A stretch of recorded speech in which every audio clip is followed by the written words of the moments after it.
a 1-inch square, and it costs about 50 cents, and you use it every time you go to the post office.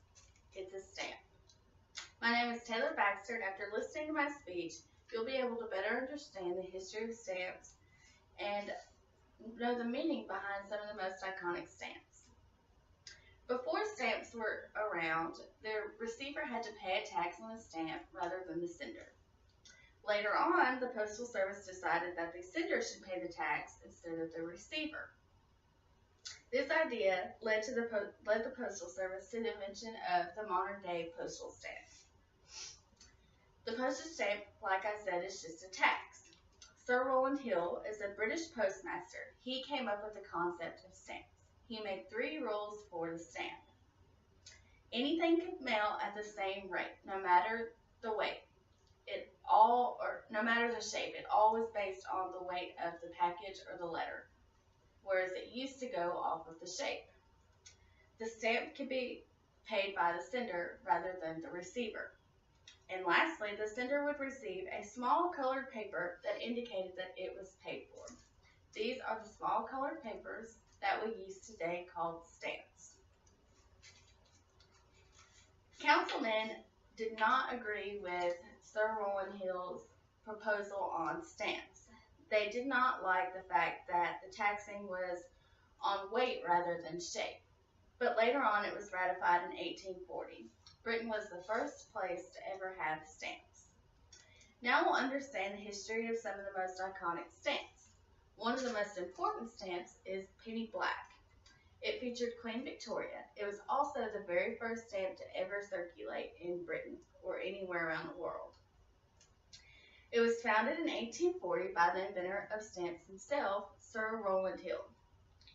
It isn't a perforated stamp as the ones we have today, so you actually had to cut it individually and put it on the package or the letter. The name comes from the look of the stamp. It's mostly black, and it had a red stamp of approval on the front of it if it was paid for properly. Later on, the stamp was changed to a red stamp with a black stamp of approval so that it would be better visible and that it wouldn't be forged as easily. The second stamp, there's actually 9 of these circulating in the world. It is known as the British Penny Red Stamp. The circulation began in 1847, and it was actually a quite unexpected story because on the left side of the stamp it read Post Office. There were 240 of these circulated in postage before the head of postage realized that it said the wrong thing. It was supposed to say Post Paid rather than Post Office. So they reprinted them later on and took all the ones they could out of circulation.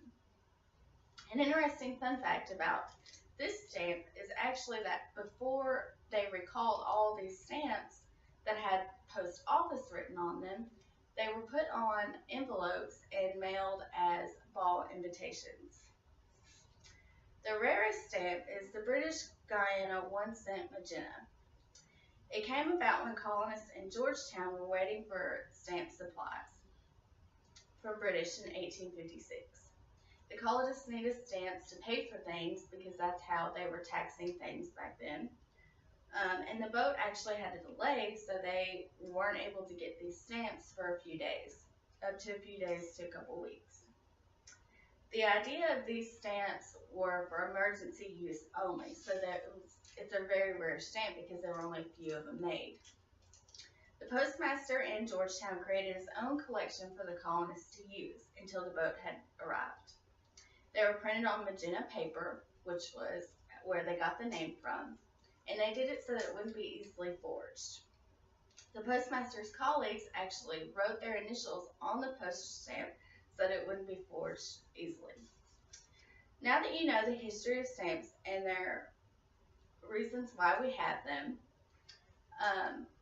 you can start your own collection. Our stamp journey began with the founder of Sir Rowland Hill. He made it possible for us to explore the many rare stamps we have. We have the advantage of exploring all of these stamps today. Some of the very rare stamps include Penny Black, British Penny Red, and British Gianna 1 cent.